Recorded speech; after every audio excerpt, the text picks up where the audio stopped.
Hi everybody, I'm Captain Floofers, and welcome to the third in our series of videos about the, basically about the deluxe mecha range for Osama Sentai King-Ohger, or at least any black and gold repaints that we have. However, today isn't about repaints because the components that we're going to be going over today actually have this sort of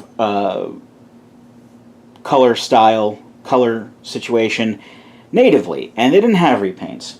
We're going to be talking about what are known as the legendary Shugods.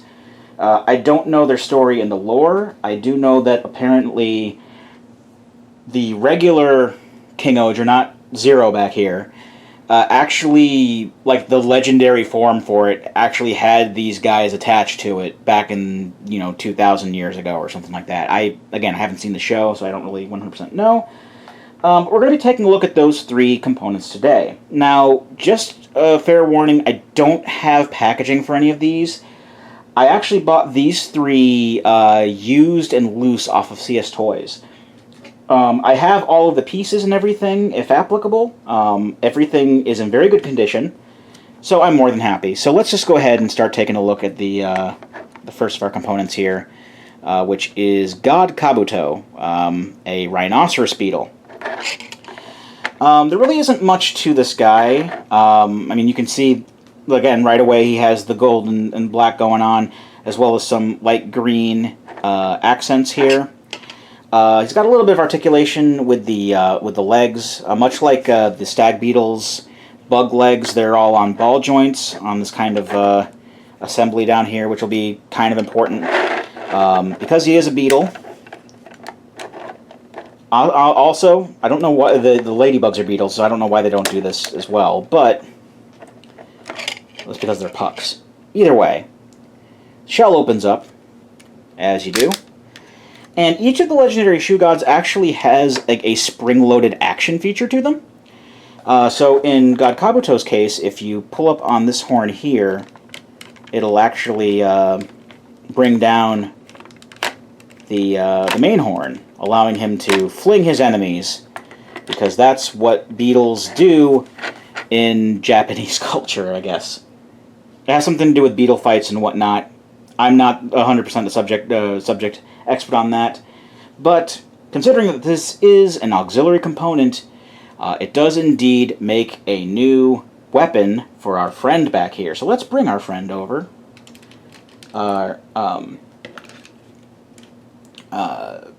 King-Ohger Zero. I almost forgot his name. And we're going to... Actually, let's bring the camera up before we start doing any preparation or transformation. I'm going to take the Shugod sword. And we're going to apply it to the back. In fact, I'm probably just going to keep it on his back from here on out in future videos as well. Especially considering that from here on out he's going to be decked out in armor and stuff, and that's just going to get in the way, and that's also where the sword goes in the official combinations, so there you go. We're also going to take the ladybug off of the right arm, but we're not going to apply the ladybug to the sword. Now we're going to take our beetle friend here, and the leg assembly that I talked about earlier is actually going to unclip and hinge down like this. And this half of the shell actually unpegs and unfolds like that. Then we're going to take our leg assembly. This is actually going to slide over, and then it's going to flip up and peg, or clip there rather.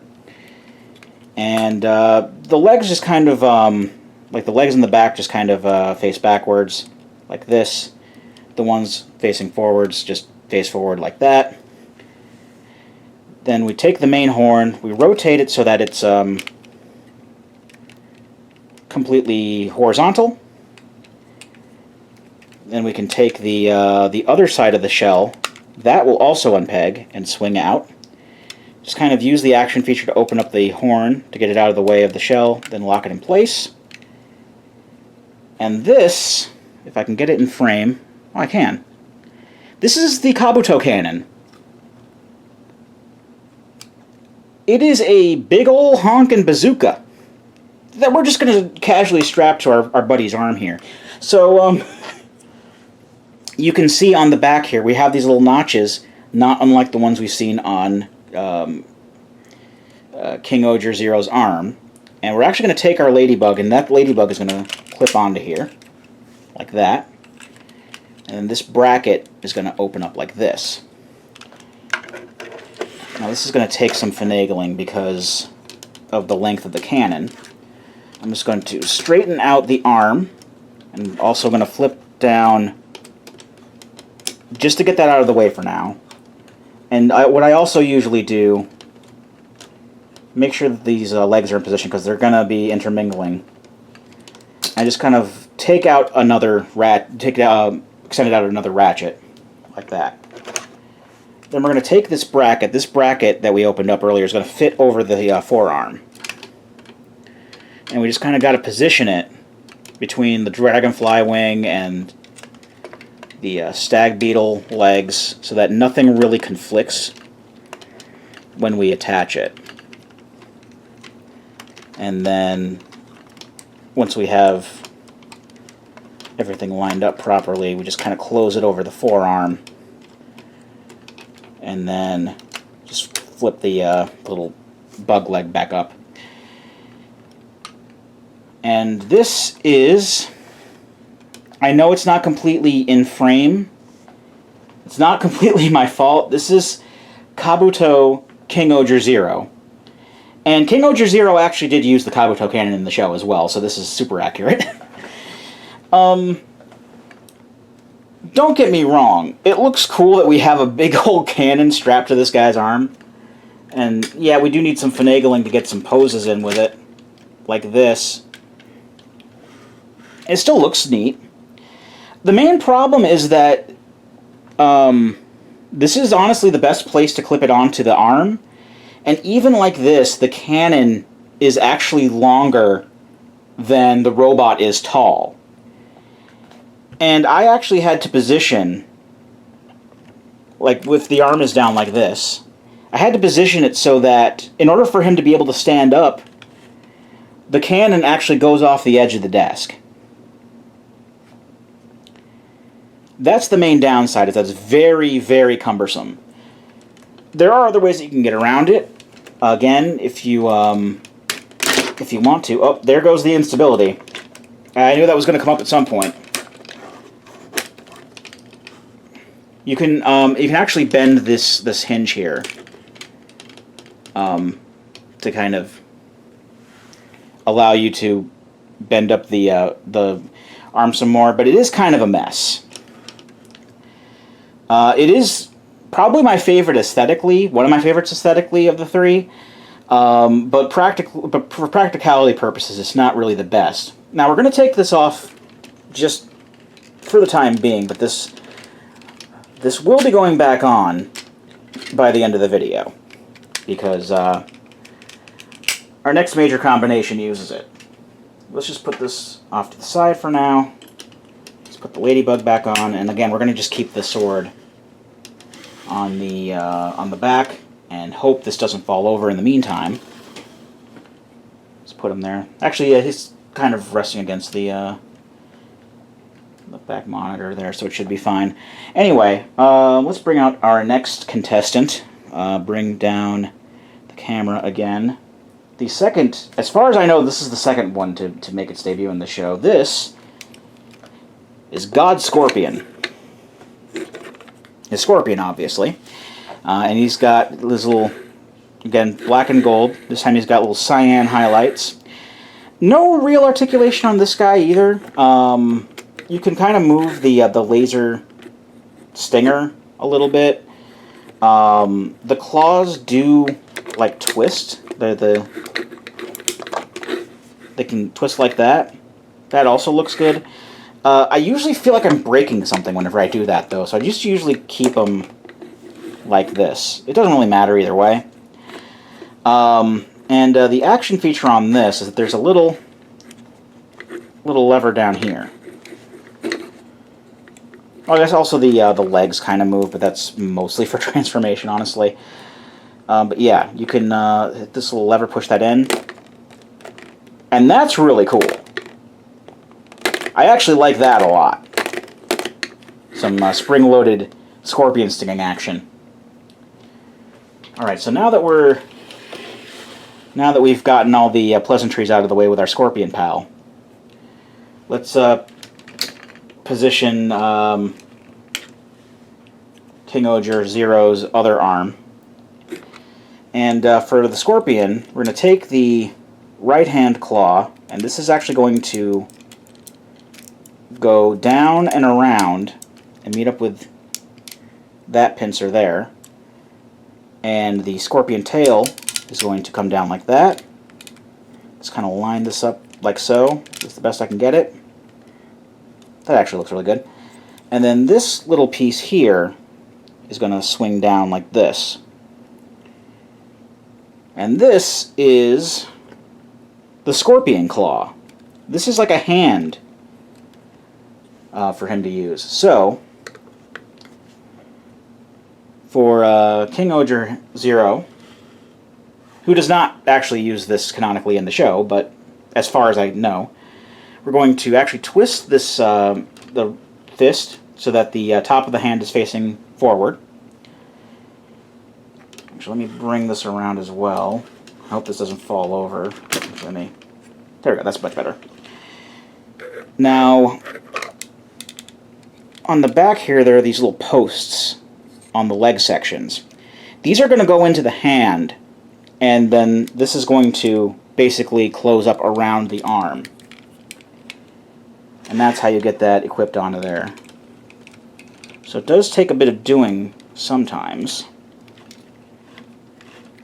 And I'm sorry that I can't really get it fully on video, but I really need the full visibility on my end to be able to actually pull it off. But usually once you get one post in, the other one just kind of naturally goes in as well. Yeah, there we go. So the scorpion legs are around that. We're going to take our ladybug, and it's also got the rails on the back of the scorpion, so that's just going to fit right on there. And this is Scorpion King-Ohger, or Scorpion King-Ohger Zero in this case, which is not canon, but he does have his large claw now. And yeah, there really isn't much that the claw can do other than look really neat. I guess you could still do like the sting tail thing, but it really doesn't work aesthetically for being a claw.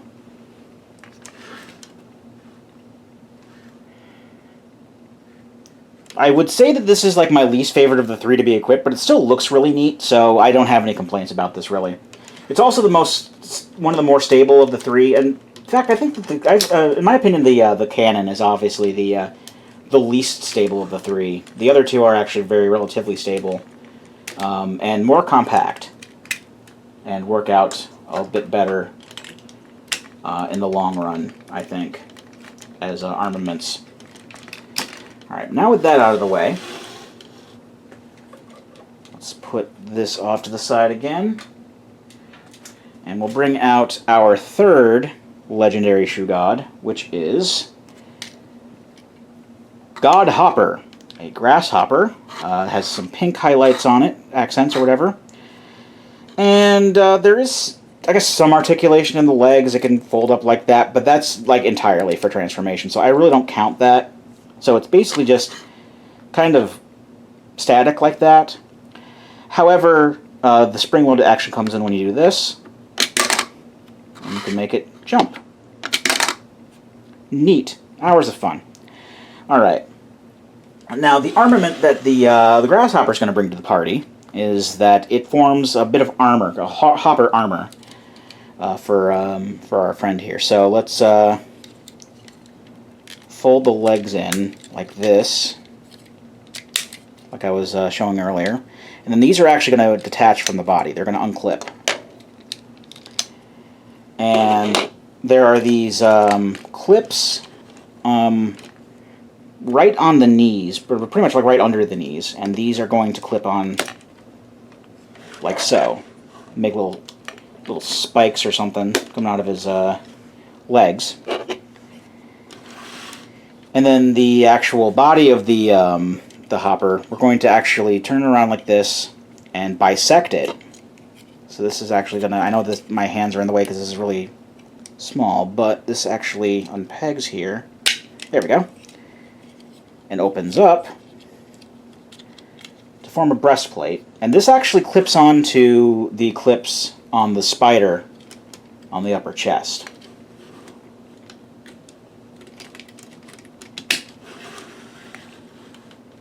Then this brings us to Hopper King-Ohger 0, in my case anyway. And from what I understand, the Hopper armor just kind of increases its abilities, like its physical abilities, like it can jump higher and stuff. There really isn't any way to show that off. I mean, I think these are still kind of spring-loaded. Yeah, they're still kind of spring-loaded, but they don't really do much. Just some really cool-looking armor. So, as you probably guessed, the next major combination for King-Ohger is the fact that all three of the weapons are attached to this guy at once. So, we're gonna keep the Hopper armor on, and we're gonna bring back the Scorpion Claw. We're gonna kind of attach this, bring the arm back out to get some room. So I'm gonna reattach this.